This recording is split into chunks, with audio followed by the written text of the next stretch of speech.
Andrew, first of all, this second economic package just days after the stimulus. Talk us through what you know.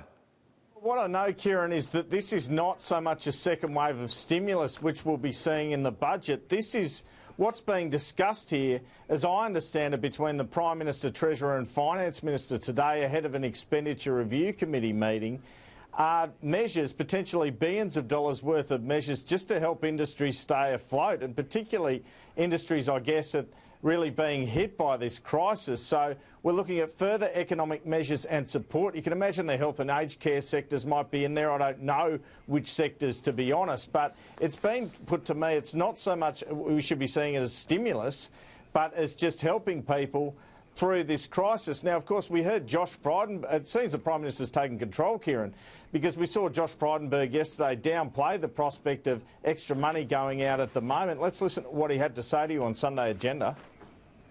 Do you accept it's inevitable there will be another round of support, stimulus needed in the budget? Well, we've just announced a $17.6 billion package that is targeted. All the measures are temporary and it's also proportionate to the challenge we face.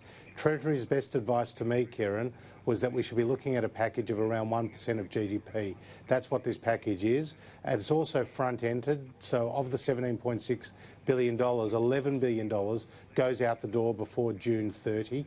We'll obviously watch how it's implemented and the effect that it has throughout the community. But the coronavirus is not going away. So watch how it's implemented. The first phase announced just a few days ago. From that language, it sounded like it'd be some time before the next economic package. But these are extraordinary times, Andrew. And as you say, it looks like the Prime Minister has said, no, we need to move now in order to protect some of those vulnerable industries. Sitting up from the Prime Minister over the weekend, we saw him out yesterday with that border ban.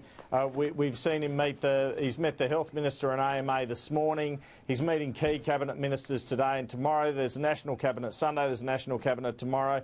Let's have a talk, Kieran, about some of the things that we could see there. So we saw this mass gatherings ban of more than 500 affecting your sporting events and your stadiums coming into place on Friday.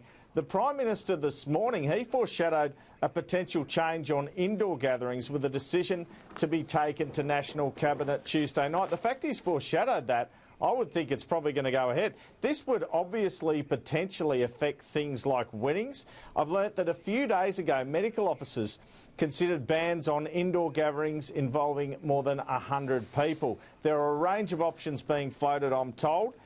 We'll probably find out on Wednesday whether it's been adopted or not, or in what form it's been adopted. We've been told the US Centre, the US Centre for Disease Control recommended a ban on gatherings of over 50 people for the next 8 weeks, today our time. So could be 50, could be 100, but could be a ban on smaller gatherings than that 500 at the stadiums. Let's hear what the PM said in foreshadowing this morning. The National Cabinet will meet again on Tuesday evening and they'll be providing some advice on aged care facilities and visitation arrangements there and restricting those. They'll also be providing us with further advice on enclosed gatherings. Now, that's something they've been working on, but these are practical sort of measures as well, and they need to be well thought through, and that's what they're doing. But I want to stress something, Laura, and that is these are not absolute measures. I mean, you cannot close off every single possible risk.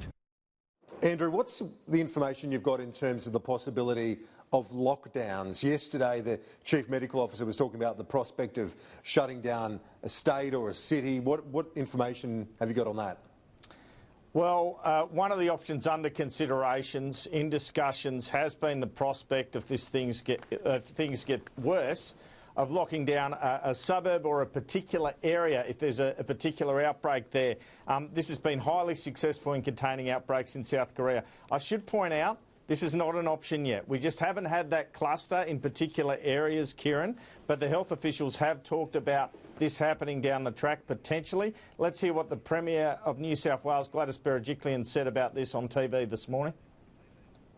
We're not there yet, but I say to you, Carl and Ellie, and to all of our citizens here in New South Wales, we will be safe rather than sorry. We'll make sure we take any decision we need to keep our people safe.